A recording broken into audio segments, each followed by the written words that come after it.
walking around my favorite Lowe's with my favorite husky mix, Faith, the husky mix puppy. And even though she's already been out to her Lowe's outing, her public outing, and downtown and a whole bunch of other places, you can never have enough socialization with a dog her age. She just turned 6 months, and she's still in that impressionable time of her life where she's learning how the world works. And it's really important to expose her to things in the world, so she's feeling comfortable about it. Now, a lot of people think, good girl, that when they get a puppy, they need to socialize it, which is very, very, very true. You really do need to socialize your puppy as soon as you get them. However, a lot of people's idea of socialization is taking the puppy to a dog park, taking a puppy to a party or downtown, and letting as many people and other dogs meet the puppy as possible. This can result in flooding and kind of overwhelming the puppy, and they might actually develop fears from those early experiences that you were trying to do the right thing with. So the better option is passive socialization, where you take your dog out and they watch the world go by without interacting with it directly.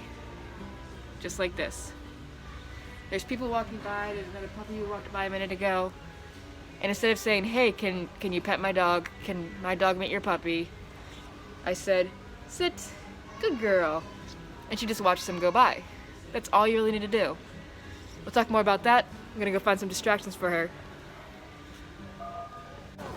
Santa and a snowman. You gotta work on your Christmas list.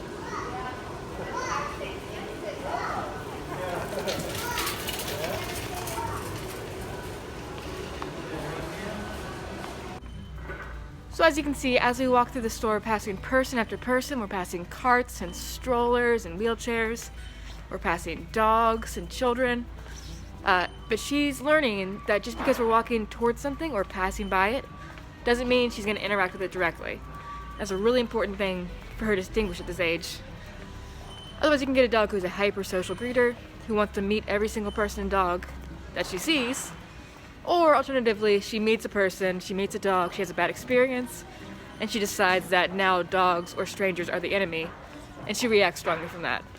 A lot of reactive dogs were not reactive puppies. They weren't born that way. They had a bad experience in their puppyhood, and they decided, okay, when a person comes towards me and they want to touch me and I don't know them, I should bark to make them go away. I should bite them to make them go away. And that's where that root is. But this girl, she is doing great. She's passing with flying colors. She's learning that just because she walks by somebody, she doesn't need to meet them. She just very calmly observes the world around her, enjoys her time out with me, her handler, and is really building really nice, positive, and neutral associations with being in public. Right? And she's doing so good.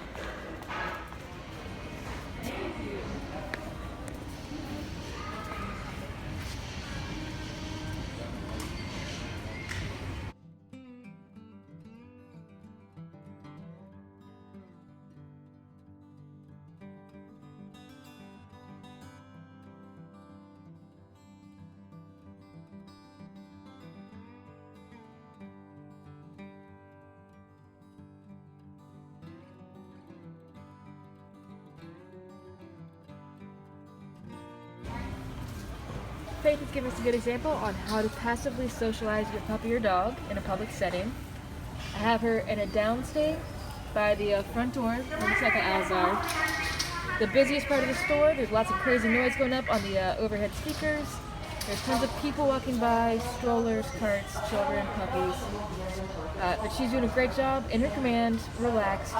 When she's concerned about something, she lifts her head up, passively observes, decides it's safe, puts her head back down, and relaxes. This is how your dog learns to accept new situations, new sounds, sights, smells, people, just by seeing that they're not a threat.